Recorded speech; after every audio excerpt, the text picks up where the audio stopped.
jërë ngeen jëf mbokk yi ci ànd beeg site d'information bi di Actu Banlieue ngeen koy am ci YouTube bi naka noonu ci réseaux sociaux yëpp Actu Banlieue di la voix de la banlieue kaddu gi nga xam ne nag moom la ñu ko jagleel askan bi nga xam ne nag ñoo ci banlieue bi ak li ko wër daleen ak jàmm ci seen émission bi jotaay xam ngeen ko di émission bi nga xam ne nag mooy dalal ay kàngam ñu yëngu ci wàllum politique ak ñoo xam ne dañoo xel dafa màcc ci lépp loo xam ne nag jëm na ci yorinu gox tey nag ñu ngi fii ci biir commune bu Yeumbeul Sud fi nga xam ne nag mooy Djiddah 1 nal fee dalal koo xam ne responsable la ràññeeku na ci jëmale ko ci li nga xam ne mooy taxawu askan wi rawatina yënguteem ci wàllum politique ñu jox kàddu gi mu nuyoo sëñ bi ñu ngi lay nuyoo.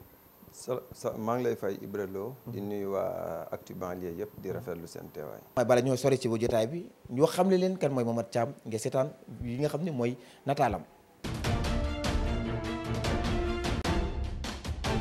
ci ñeenti fan ci weerum juillet ci atum 1987 ci la juddu moom doomu Yeumbeul bi di Momar Thiam dooree njàngam ci daara ju suufe ji ci école cité Fass Mbao daara ju digg doomu ji mu ngi ko defee ca CEM bu Diamaguène Sicap Mbao am baccalauréat série S2 ca lycée bu Mbao niki noonu doomu Yeumbeul bi am master 2 à la faculté des sciences économiques et de gestion en économie et statistique waaye niki noonu tamit mu nekk gestion des projets xam-xamam màcc lool ci wàllu woowule mu nekk tamit délégué à l'UCAD maanaam université bu Cheikh Anta Diop nekkoon tamit responsable de la commission pédagogique de la FASEG waaye niki noonu tamit moom doomu Djiddah 1 bi nekk directeur financier de Casafort Tekki Sarr nekk tamit responsable du jeune du grand parti ca diwaan bu Yeumbeul Sud et coordonnateur des jeunes du grand parti ca diwaan bu Kër Massar bokk tamit ci membre bureau politique ci parti bi ñuy duppee les grands partis nekk tamit secrétaire général adjoint chargé des télécoms du grand parti maanaam parti bi nga xam ne Malick Gakou moo ko jiite nekk tamit coordonnateur département des jeunes du grand parti ca diwaan bu Kër Massar.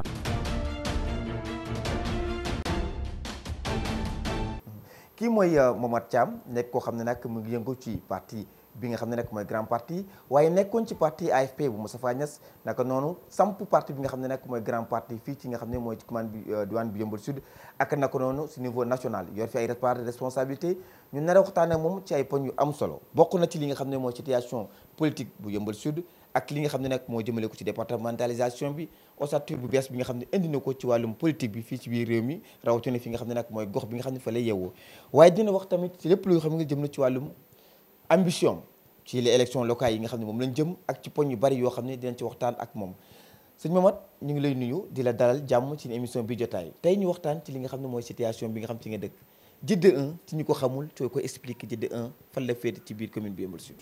waaw maa ngi lay gërëm di rafetlu seen teewaay di wax ne rek Djiddah 1 mi ngi ci limite frontière commune Yeumbeul Sud boo génnee Djiddah 1 ak Boune 3 rek da ngay dugg ci commune Kër Massar waaw foofu la Djiddah 1 nekk.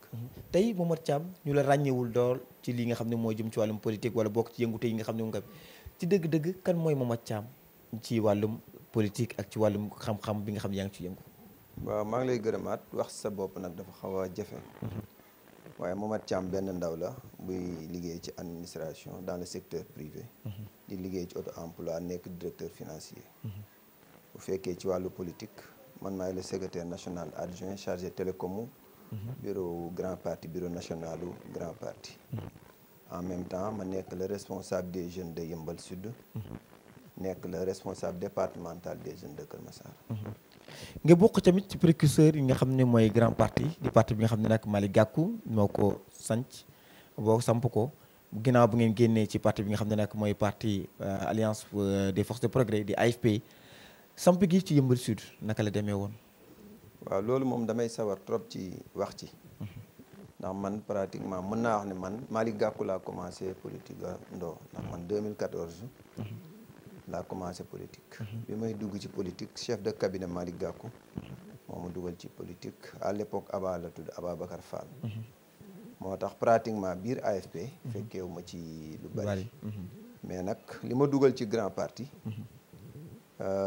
éthique la ak valeur ak responsabilité ndax ñëpp wala boog ñu bari ñi ma bokkal parti xam nañ ne Moustapha Niasse man sama nijaay la ndax Abisatam moo jur Moustapha jànq moo jur sama yaay kon yaayu Moustapha Niasse ak sama maam ñoo bokk benn baay mais bi devoir wootee bi éthique wootee ak morale ak responsabilité dama choisir ànd ak le président Gakou mu jafe woon trop ci moment boobu boobu dañu demoon Bandia ñu def une grande rencontre des jeunes au niveau national man maa waxoon au nom du département de Pikine des jeunes ñu jëloon une position ne woon AFP day am candidat indi woon na coow yu bari ba ñu dàqoon ñu ci parti bi man ak samay morom biñ ci jógee nag le bureau du grand parti au niveau de Yeumbeul Sud bureau de l'AFP au niveau de Yeumbeul Sud def une démission collective presque 33 membres yi formé woon bureau bi yëpp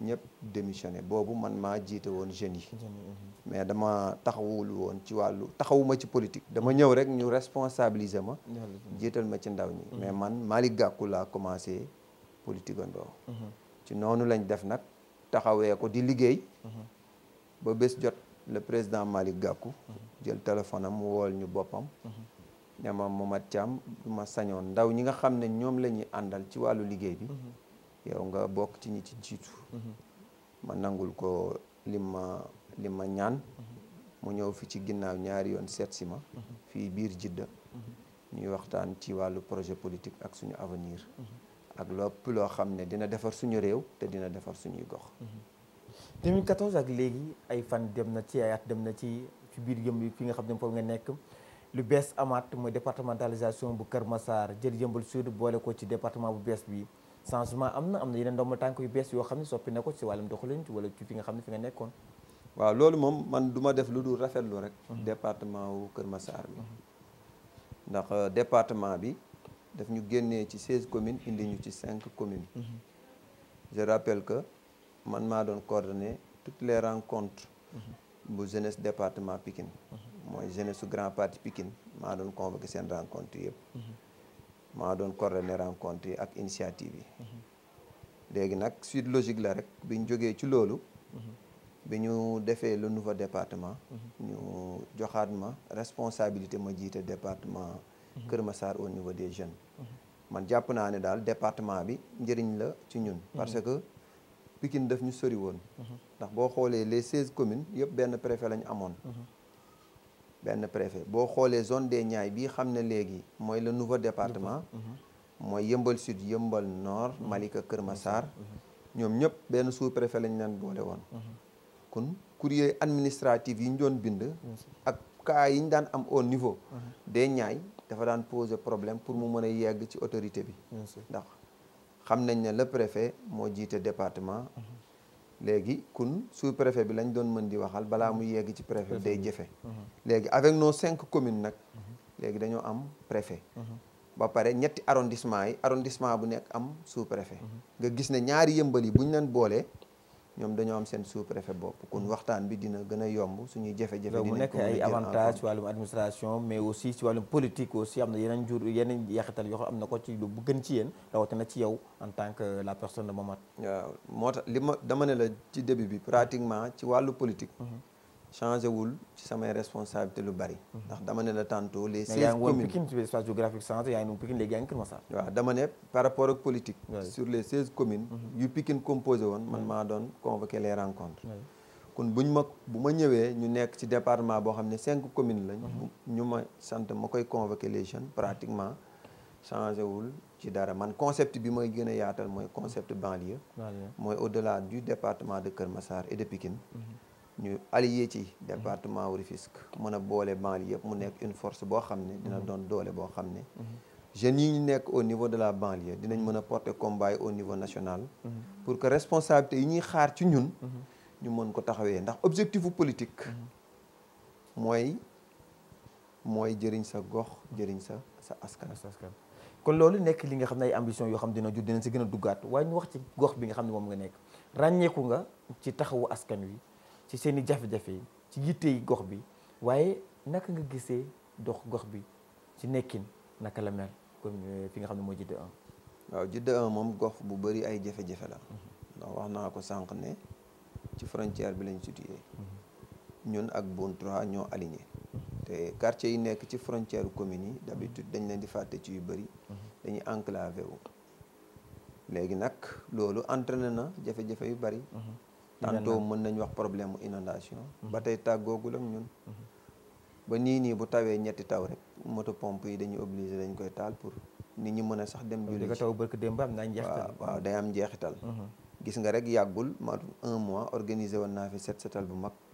pour wàññi mbalit mi pour bañ mu dem mu taw mbalit mi jaxasoo ak ndox mi mën a indi ay yoo favoriser ay feebar. loolu benn rek la ci aspect yi. beneen bi ci topp ci wàllu santé.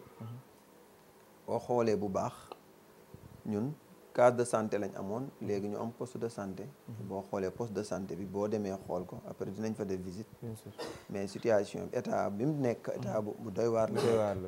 maintenant l' état central ak l' administration locale mooy le sous-préfet ak la municipalité. ñoom ñëwoon nañ def une délégation visiter ko. malheureusement boobu léegi ëpp na at te waxuñ ci dara. man nag woo naa responsable yi nga xam ne ñoo nekk au niveau. ci poste bi. wax leen ne leen ñoom nañu jël seeni responsabilité wala ñun. à notre niveau ñu jël suñuy engagement réflexionné ko entièrement. ngir gën a taxaw li nga xam ne mooy askan wi. gën a taxaw askan wi. kon loolu day dekki ni am nga benn interprétation wala benn gis-gis ci doxalin ki nga xam ne nag moo jiitee bokk moomeel bi di Bara Gaye tey turam ko doon jox noo gisee li nga xam ne moom mooy 2014 ak léegi mu nekk mandat ak xaaj doxalinam ci biir commune bi noo ko jàngatee. waaw bu fekkee ne Jidda moom Bara ñun amul bilan biir Jidda. Bara Gaye amul bilan biir Jidda. parce que gisuñu ñun benn réalisation bu ñu mën a teg suñu loxo ne lii Bara moo ñu ko defal. boo waxee centre commercial bi Médinatoul la loolu beneen quartier la. mais soriwuñu. mais Médinatoul la du suñu quartier Jidda la ñuy wax ak Boune 3 mooy ñaari quartier yi aligné. mais Bara amu fi tamit ko aussi réalisation mën nañoo considérer benn quartier xam ne quartier yi nga xam ne moo ci nekk ci biir suñu communes yi quartier yu ndaw la pour nga réaliser fa mais dañuy ay zone la ñuy wax. waaw boo jëlee zone Afia yi peut-être mën nga def ne zone Afia yi ñu jël ko en compte. mais man centre commercial boobu dama ci xam lu bari. comme lu mel na ndax ASC bi fi nekk mooy ASC Renaissance Set Loxo. man maa nekkoon le président de l'ASC. 2013 2018 maa nekkoon le secrétaire général. 2019 2020 maa nekkoon le président. ba pare football naa ci en tant que joueur. cadet football ci senior. centre commercial loo ci xam. léegi centre commercial bi. déjà état bi ay espace la yoo xam ne bi ñuy tracé bi ñuy indi pont bi. ay espace la yoo xam ne ay këru jàmbur la woon. état nag bi mu defee ay estimation ba pare dafa daaneloon ay kër fi mu jàppoon ne liggéey bi foofu lay yemu fa woon dafa amoon ay espace yi desoon. espace yooyu nag la Bara jël mu approprié wu ko. mu def ci un centre commercial. légalement. def ci un centre commercial. bi loolu xewee man en tant que ama qualité de président d'ASC saisiroon nañ ma mooy la jeunesse. ñu de mettre en place un collectif. collectif boobu porter le combat. dem moom mu recevoir ñu. bi mu ñu recevoir ne un promoteur privé. moo dem uuti financement am. ñëw pour réaliser centre commercial bi. ñu ne ko mairie bi lan moo ci intérêt mu ne ci moment boobu mu ne 20 places la ci mairie bi am. léegi 20 places yi nag mu ne mairie bi du ko jaay. daf koy louer. loolu yëpp ay zone d'ombre la yoo xam ne. ñaata place la centre commercial bi. waaw centre commercial bi bëri na ay 3 étages la mais bëri na ay places. bëri na ay places. te mairie bi ñaari 3 20 places mais mairie bi 20 la ci programme woon mooy bi ñu Bara recevoir def ne la mairie. moom 20 places yoo xam ne. moom daf koy louer mais du ko jël. ndax foofu suñu inquiétude mi ngi woon ci ndax mairie bi 20 places yooyu du mujj jaay ko sax wala mu am luubal yu ne ci. est-ce que bu leen waxee loolu waaye collectif yi dañoo d'accord ci loolu. ngeen jaadu na ngeen am 20 places kese. bi ñuy waxee loolu ñun tànk yi ñu fa demee woon. benn ASC bi la woon ak ay jeunes. mais dafa defoon ay propositions. boobu travaux yi commencé gul. suite travaux yi nag bi ñu demee ba ci biir travaux yi mu continuer travaux yi am na un moment sax arrêté woon nañ ko. ndax am na ñu boole woon. demoon boole ci état bi ñëw arrêté travaux yi. entre temps promoteur bi demoon na ba ñàkk financement. liggéey bi daal kii na jël na temps daal. ndax par rapport ak délai yi. waaw non collectif boobu collectifu contexte rek la woon mooy contexte boobu lañ bëggoon a boobu collectif boobu existé tul woon. parce que boobu ama qualité de président lañ doon porter doléance yi. moom jëloon na engagement jëm ci ASC bi. par rapport ak place bu fa ASC xeexoon nañ ba ASC bi war fa am. place boo xam ne moo ko moomal boppam. mooy ASC Set Loxo. promettroon na tamit ne emploi yi nga xam ne moo fay juddu yëpp dinañ ko orienté ci jeunesse bi mais moom mooy lépp luñ fay jël ci manœuvre ak lépp mu ne ci gox bi lañ koy jëlee. est-ce que sàmmonte naa ak moom waxoon na ne dina am salle boo xam ne visioconférence la pour ñu mën a xool éventuellement boutique bu nekk lan moo fay xew dinañ former ay jeunes ñu dugal leen ci nettoyage bi tamit waxoon na ne par rapport ak nettoyage bi dinañ fexe ba organiser suñu jigéen ñi ñu dugal leen fi mais bi ma demaatee ma jël rendez-vous ak le promoteur wala kii représenté promoteur bi dafa rendre compte ne promoteur bi ci boppam moo bindaat moo porté waat un dossier sous-traité waat marché yooyu xam ne moo waroon jëm ci jeunesse bi yëpp jëlaat ay nitu boppam ñoom ñu tourné waat di ko def yéen ngeen bàyyi mu sedd waaw ñun bàyyiwuñ mu sedd ndax dox nañ ci wax nañ ci ba suñu kéemtalaay kàttan fi mu ci yemoon mais combat yooyu comme position politique yi dafa wuute moom dafa bokk ci entité boppam ma bokk sama entité am na combat yooyu porté dañ koy jàpp ne combat politique le maire laa wax le maire Bara Gaye je signe et je persiste bi ma rencontré waatee le représentant du promoteur en l'occurrence monsieur Faye Khata Omar Faye daf ne ñoom dañu dugal dossier pour liggéey ya fa amoon yëpp ñoom ñu sous-traité waat ko seen bopp ñu jëlaat ko joxaat ko seeni nit te loolu nekkul woon objectifu projet bi depuis le début mais comme man ASC laa fa doon teewal te léegi nekkatuma président ASC bi jox naa lenge yi keneen ki yor ASC bi léegi moom moo war a porter combat boobu man ma porter samay combat politique. c'est-à-dire li nga xam ne moo jëm ci combat bi projet bi est-ce que réellement jàpp nga ne ba tey dañ ca waxoon mu amu ci kon centre commercial bi dara leeru ci ak lan dem te moo ci nekk ci biir dara leeru ci man fañ ca yemoon loolu rek laa ci xam dara leeru ci est-ce que aussi mënuñoo jàpp ne aussi da ngaa def benn démission ci combat bi parce que aussi ñi la xamee ci taxawu askan wi seen i jafe-jafe seen i yitte ñu dem mel noonu tey noo ko fas yéene taxawee ngir xeex ko. waaw moom laa lay wax. dama ne la xeex da nga ma laaj question bu relatif ak centre commercial bi. une question relative. ci centre commercial bi. léegi information yi ma am à ma disposition. ñoom laa la présenté par rapport ak processus bi ni mu demee yëpp. pour ñu mën ko régulariser ñu teg ko ci yoon loolu laay wax noo ko fas yéene defee yow comme que collectif yi moom daanaka lajj na ci mbir mi. waaw liñ ko fas yéene defee. mooy ñoom de temps en temps moom dina fi ñëw ne day def visite de chantier. dafa am engagement yoo xam ne moom daf ko jëloon. devant Dieu et les hommes. mu ne benn liggéey yi dina ko jox jeunesse bi. ba ci nettoyage. mais centre bi pareegul. kon loolu mënagoo ko ci. jam baaraam. mais bu ma demee ma déplacé wu man. personnellement dem xool le représentant du promoteur. toog waxtaan ak moom ci bureau ne ko lan ngeen waxoon ci nettoyage bi lan ngeen waxoon ma gis ne ñoom dañuy sous-traiter activité bi ñoom ñoo bindaat seeni dossier bopp ci beneen bannière dugalaat ko di jëlaat seeni élément bopp te dañ ne woon ñi ciy liggéey ñëpp dañ koy jël ci suñu rakk yi suñu mag yi suñu soxna yeeg suñu jarbaat yi ci koñ bi lañ koy jël mais jëlewuñ ko noonu centre commercial bi dara leeru ci baara mi ngi tabax di dem rek mais dara leeru ci ñun nag dinañ porter combat bi ba li ci war a leer lépp ci combat boobu dinañ ci dugg mbokk yi ma fàttali leen ngeen seen émission bi jotaay te ñu dale ki nga xam ne nag mooy Mama Thiam bokk ci parti bi nga xam ne nag mooy grand parti bu Malick Gakou nekk ndaw moo xam ne nag ràññi nañ ko ci li nga xam ne moo jëm ci wàllum politique rawatina taxawu gox bi nga xam ne nag mooy Djidda 1 tey Mamat yaa ngi wax xeex ci naka nga ko fas yéene xeexee ci wàllum politique lay doon wala ci naan waaw combat bi à la fois combat politique lay man comme acteur politique la combat politique la mën a porter mais au-delà dama am mouvement wala association bu tudd CODIT mooy comité pour la défense des intérêts comité boobu combat yi nga xam ne ñu ngi koy porter te mu génn ci cadre politique yëpp comité boobu lañ koy moom mooy ndax ñooñu ñu lim boole ñu bokkul parti ñu bari la boole couche yëpp la boole bokkul ak entité politique bi kese léegi dinañ ci mobiliser la jeunesse dinañ ci interpeller waat le maire d'ailleurs ñu ngi koy interpeller à travers ci seen site bi di ko rappeler waat engagement yi mu jëloon bi mu ñuy recevoir maa ngi koy fàttali man maa nekkoon chef de délégation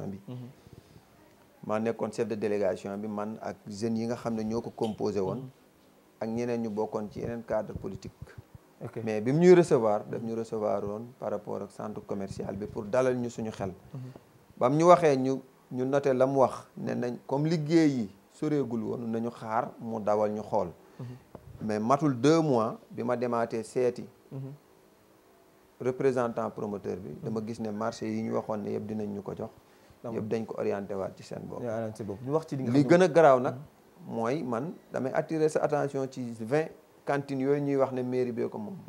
parce que Baara def ne mairie bee ko moom buy dem daf ko fi bàyyi kon ressource mairie bi la ressource Yeumbeul Sud la. loolu nag dinañ ko lëñ bët pour xam. effectivement wala ñu topp ko ba muy sës. ñu xam ndax lañ ca waxoon lañ ci def. bu fekkee defuñ ci loolu. taxawaay biñ ci war a taxaw ñun en tant que ndaw. dinañ ko ci taxaw ba lépp leer nañu. ok ñu wax ci li nga xam ne nag mooy grand parti bu Yeumbeul Sud situation bi nan la tool parce que dañuy gis ni amul benn yëngu kenn yëngutul gisuñu ko fenn. non grand parti am na yëngu moo la fi indi. am yëngu moo la indi. responsable grand parti laaj ñëpp jël ko laaj ko fu grand parti. non moo la yëngu-yëngu yi moo la fi indi. boobu ba tey ñu ngi nekk ci activités yi. nee naa la grand parti mosul jóge ci jël ay position. yan position la jël tey parfois sax au niveau national. parfois sax mën nañu wax ne suñu leader le président Malick Gakou. ne moom xamuñ pouvoir la bokk xamuñ opposition la bokk.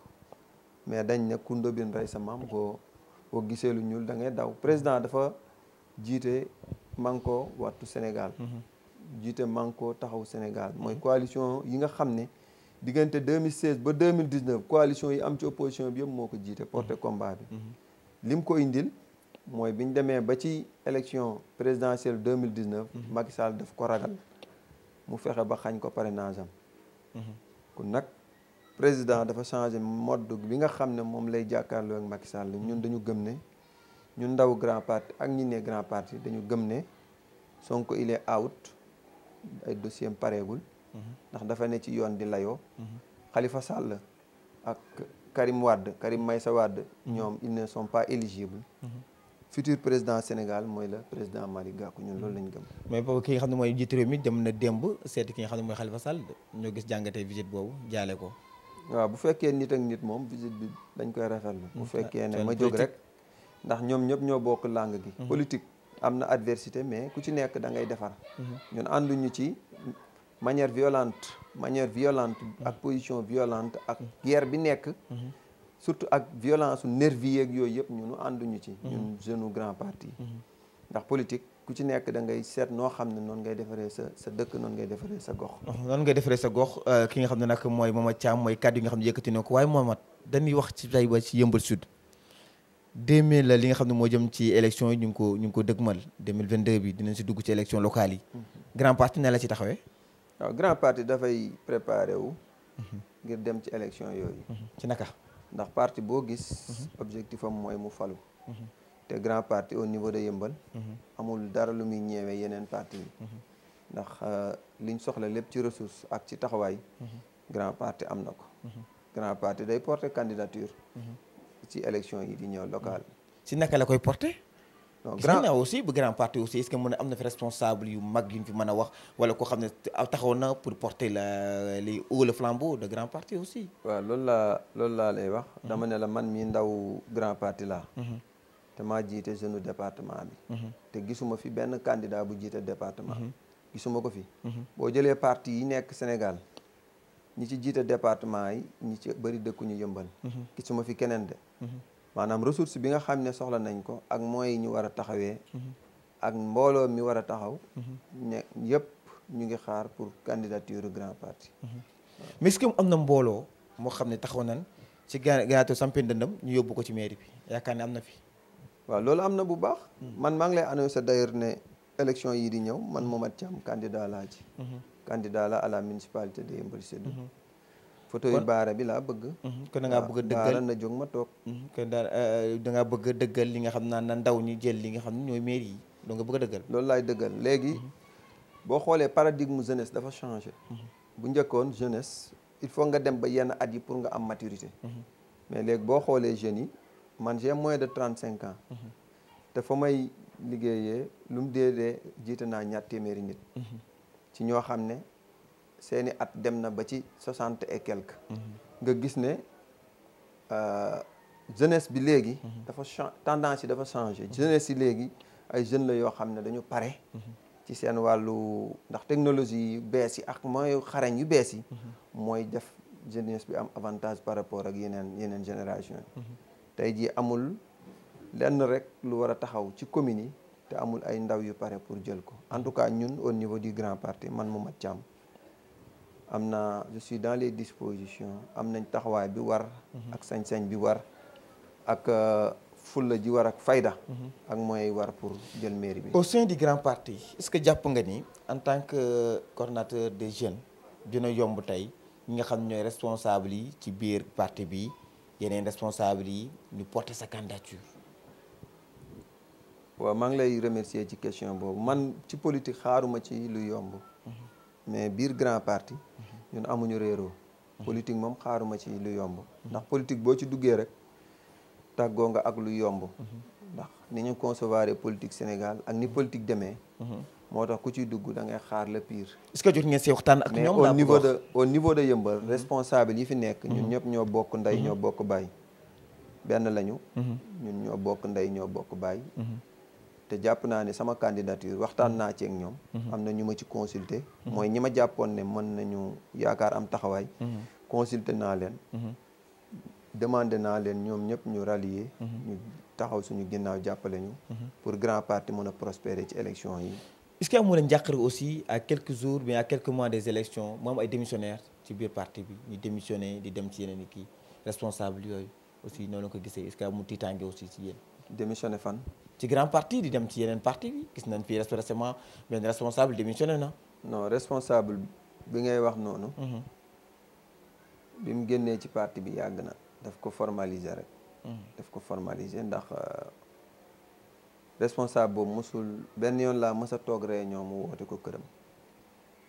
man benn yoon laa mës a fekkee. réunion ci këram.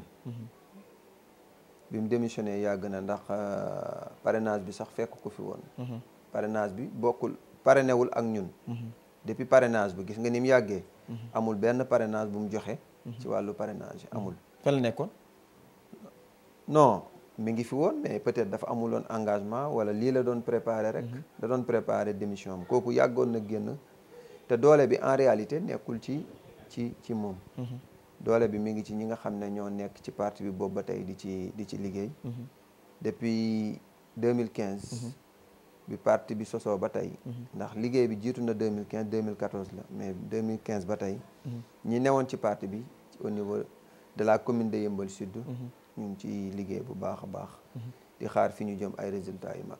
résultats yu mag mais est-ce que jàpp nga ni aussi ñi nga xam ne ñoo nekkee ci biir parti bi suñu taxee lankal la lool bañal la ko est-ce que pare nga au nom du bu CODI bi nga xam ne moo nekk fii pare nga pour créer une liste pour dem pour imposer sa bopp aussi parce que jàpp nga ni jot na. waaw éventualité boobu man jëluma ko du ma ko jël en compte. parce que damaa xam ne ñun ñu ne grand parti.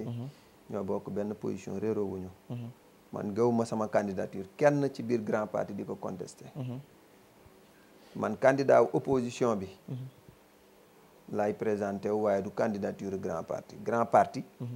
ñun benn lañ dañu déggoo. ñoo bokk ndey ñoo bokk bàyyi responsable yi fa nekk. boobu ba tey ñoo bokk di liggéey.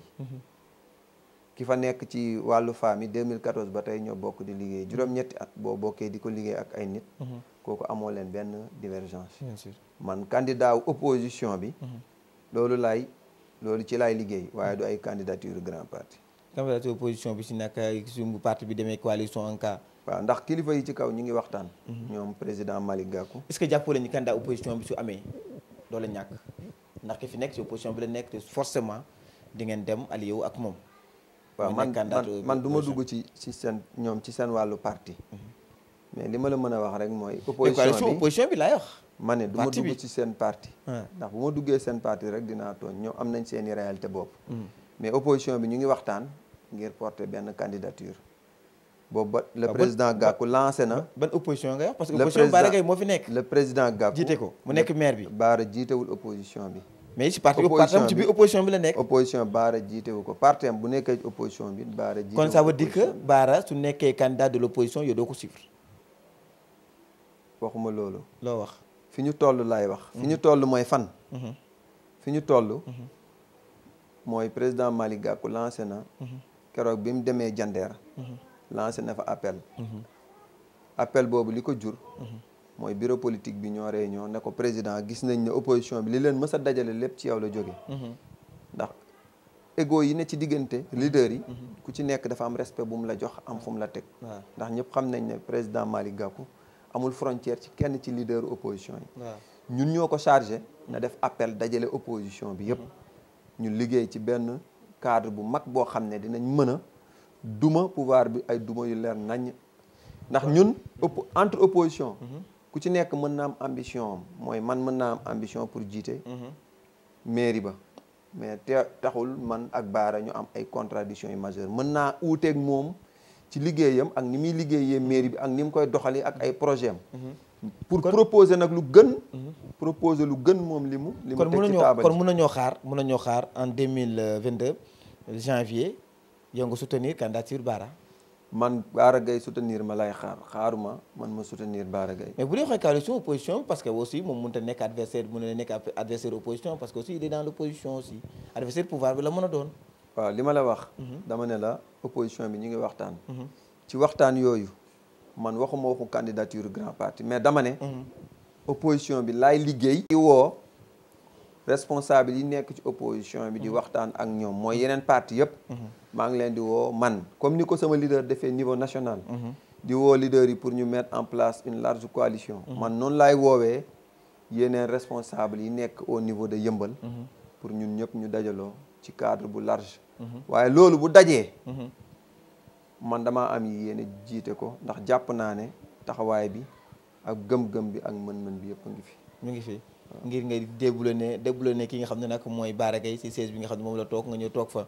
Bara dafa am fu mu yem ci liggéey fi mu yem ñun dañu bëgg a yokk dañu bëgg a liggéeyal ëpp opposition bi ak pouvoir bi aussi beneen camp la ak beneen adversité boo xam ne dox na seen diggante Yeumbeul Sud am na ministre de l'économie du plan et de la coopération est-ce que jàpp ngeen ne dina yomb seen diggante ak ñoom wax nañ la ñun wutuñ lu yomb buñ doon bëgg lu yomb rek ngeen jàkkaarloo ak moom non stratégie du lu ñuy wax ci télé mais jàpp nga ni moom dina mën a imposer boppam fii stratégie du lu ñuy wax ci télé ñun doomu banlieue lañu man Yeumbeul laa juddoo fi laa yaroo man Yeumbeul laa juddoo fi laa yaroo fi laa màggee ñun xam nañ réalité Yeumbeul ak ni Yeumbeul demee bu baax a baax li ma la mën a wax mooy ñun xaaruñu lu yomb kon Amadou moom combat bu rude lay doon Amadou dafay dëkkul mais ca fin ba ñun ñu ngi xaar suñu victoire Amadou dafay dëkkul Amadou Hott il a les moyens de l'État Amadou Hott bi mu fi ñëwee bi ko Yeumbeul xamee yàggul Amadou Hott bi ko Yeumbeul xamee yàggul Amadou Hott Fuuta la nekkoon di jàppale Abdoulaye Daouda Diallo Macky Sall moo dem ba xam ne ñim fi am ay représentant am ay guignol lañu dafa dem ba xam ne représentant yi mu fi am ay guignol lañ mooy ki fi demoon 2014 waaju xees yi kooku guignol la muy le coordinateur waaw yow yaa tudd turam mooy Gaajo ñooñu Macky dafa dem ba xam ne ñooñu mënuñu taxawee commune bi ay guignol lañu moo tax mu seet nag leader boo xam ne au moins dina mën a am taxawaay mën ñu concurrencer ki fi représenté APR demoon na 2014 ñu mbàccal ko gagné ko ci commune bi opposition mais dans la division aussi nga leen gagné parce que ñoom dañoo divisé wu woon waaw parce que moom ren moom yaakaar naa ne division du am parce que moom li muy représenté dajaluwul nit ñi c'est moom mënul regrouper seeni leader ci boppam bay regrouper leneen ok jërë ngeen jëf mbokk yi mu nekkoon seen émission bi jotaay mais bala ñu ko tëj Momat ñu jox la kàddu gi lancé appel bi nga xam ne yaa ngi koy lancé ñi nga xam ne ñooy askanu Jidda askanu Yeumbeul ngir ci li nga xam ne mooy ambition yi nga fësal ngir ñu mën laa jàppale ngir yóbbale ci li nga xam ne aussi mooy ci mairie bi maa ngi leen di gërëm di leen sant di rafetlu émission bi ni mu demee yëpp vraiment di constater seen professionnalisme seen liggéey jaar yoon bi mu jaar yoon di jox rendez-vous Yeumbeul waa yëpp ak Yeumbeul waa si di leen wax ne par rapport ak programme yi ak taxawaay yi nga xam ne lii ñuy liggéey ci kanam dina ko war a taxawee ñu ngi woo doomu Yeumbeul yi yëpp góor ak jigéen mag ak ndaw di leen bàyyiloo xel ne ñëw nañu pour indil Yeumbeul changement mooy rupture totale par rapport ak li fi amoon mooy rupture par rapport ak difficulté yi rupture par rapport ak conditions yi metti yi rupture par rapport ak situation yi Yeumbeul waa yëpp di dund waaw di remercier sama mbokk yi ma bokkal parti mooy waa grand parti yëpp di leen remercier di leen sant di wax ne ñoom ñëpp taxaw bi ñu booloo taxaw suñu ginnaaw nañ ko gën a yokk pour fi ñu jëm ñu mën ci am ndam lu mag a mag di wax opposition bi message bi nga xam ne le président Malick Gakou lancé na ko mooy appel pour opposition bi daje def un bloc opposition bi yëpp nañ ñu ci fekk ñu liggéey ci loolu man tànk yooyu ci laa ne ngir dajale opposition bi yëpp ñu ànd mettre en place une liste unique boo xam ne ñun ñoo koy jiite ci kàttan yàlla di remercier Jidda bu baax a baax di remercier CODID mooy sama association bi ma fi am bien sûr di remercier ñi may àndal jigéen ñi góor ñi mag ñi ak ndaw ñi di remercier ñëpp jërëjëf ñu ngi lay remercier yow tamit bu baax a baax parce que aussi dañ koy c'est disponibilité bi nga xam ne nag def nga ko parce que yombul nga comp ta temps joxuñu ko ngir ñu waxtaan ak yow ci li nga xam ne mooy yitee askan wi ak li nga xam ne moo soxal askan wi rawatina fi nga xam ne nag mooy commune bi Yeumbeul Sud mbokk yi ñu ngi leen di jaajëfal ñi nga xam ne nag ñu ngi doon teewlu ak équipe technique bi nga xam ne nag ñoo ñaa àndal ko ci mel ni Ousmane Baldé Diédhiou ak ki nga xam ne nag mooy Amady Ali Diallo di leen dox di daje ba beneen incha allah